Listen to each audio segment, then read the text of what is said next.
Hello there, and welcome back to Hope in Hard Times channel, a place where we share small stories that carry the quiet power of gratitude, peace, and simple happiness in life. Today, I want to tell you a beautiful story about an old woman who lived on the edge of a small mountain village. She didn't have wealth or fame or many possessions, but she had something far more precious: peace within her heart.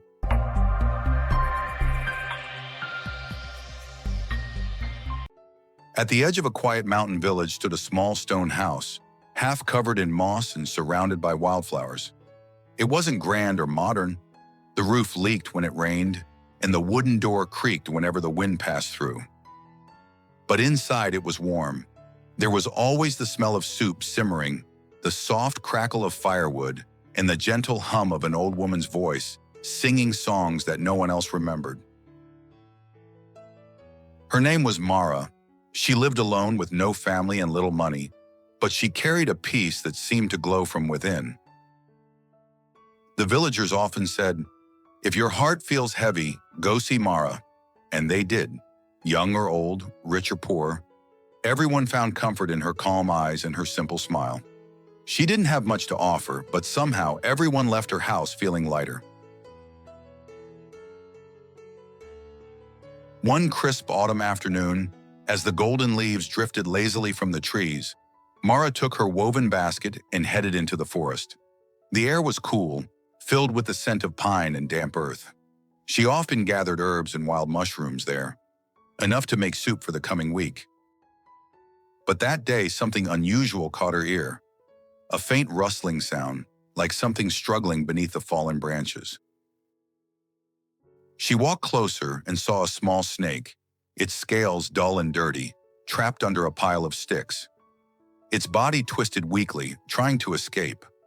Most people would have run away, but Mara only felt pity. Kneeling down, she used a stick to carefully lift the branches, freeing the creature.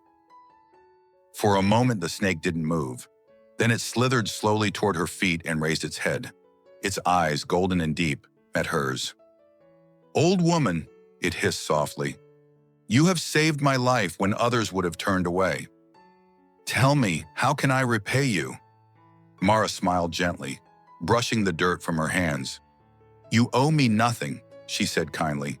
"Kindness should never ask for payment." But the snake's gaze grew brighter. "Then let me at least give you a choice. A gift not of gold or power, but of truth. You will have 3 doors, each leading to a different path. Behind one lies your deepest desire. Behind the others, disappointment." Before Mara could respond, a soft wind rose, carrying with it a faint golden shimmer that filled the air. "Follow me," the snake said. They walked together until the trees opened into a wide meadow bathed in afternoon light. There, standing silently among the tall grass, were 3 doors, one made of shining gold that reflected the sunlight like a mirror, one carved from fine polished wood with beautiful floral patterns, and one old and rusted, its paint peeling, its hinges crooked. The snake coiled beside her. "Choose," it whispered. Mara looked at the golden door first, radiant, almost blinding. Then her eyes lingered on the wooden one, elegant and inviting. Finally, she turned to the rusted door, dull and worn, but somehow familiar. Without hesitation, she stepped forward and touched its handle. The metal was cool and rough. "This one," she said softly. The snake tilted its head, puzzled. "Why would you choose the oldest and weakest door when the others promised so much more?" Mara smiled, her eyes reflecting the fading sunlight. "Because," she said, "the most beautiful things in my life have always come wrapped in simple, worn packages." She turned the handle and pushed the door open. A gust of wind swept past, and inside there was nothing. No gold, no light, just dust swirling in the empty air. The snake watched, waiting for disappointment, but Mara simply stood there, quiet, her lips curling into a gentle smile. "Are you not upset?" the snake asked. She shook her head. "No," she said calmly. "I came into this world with nothing, and I still have my peace." So what have I really lost? For a long moment, the snake was silent. Then with a slow motion, it slid toward the other two doors. First, it opened the golden one. A flood of light spilled out, revealing piles of treasure, gold coins, and jewels glittering like sunlight on water. Then it opened the wooden door. Inside was a mirror, and in the reflection, Mara saw herself young again. Strong, radiant, wearing fine clothes and surrounded by people bowing with respect. "You could have had all of this," the snake whispered. "You could have been rich, powerful, young again. You could have had more than this simple life." Mara looked at the image for a moment. The young woman in the mirror smiled back, full of life and promise. Then she turned away and looked at the snake with kind, steady eyes. "More than what?" she asked softly.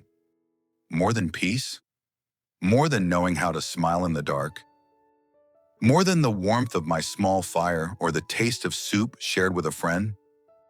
No, I already chose the right door." She bowed her head slightly in gratitude, not to the snake, but to life itself, and began walking back toward her little home. The meadow glowed with the last light of day as her silhouette faded among the trees. When she reached her cottage, the fire was still burning. The same soup still simmered on the stove. She sat by the window watching the first stars appear. Her heart was quiet, her face calm.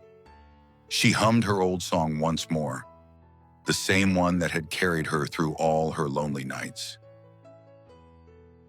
Far away, the snake lingered in the meadow, its golden eyes reflecting the moonlight. For the first time, it understood. Happiness was not hidden behind doors or found in treasures. It was already there, quietly living inside a thankful heart. That night, as the wind whispered through the forest, it carried her song, soft, warm, and peaceful, echoing through the mountains. And if you listen closely, you might still hear it today. Happiness doesn't come from what we gain, but from being grateful for what we already have. Thank you so much for listening to today's story. If it touched your heart, please leave a like, share it with someone who might need a little peace today, and subscribe so you won't miss more inspiring stories in the future. See you again in the next stories, where we'll continue to listen to beautiful and meaningful stories about life together.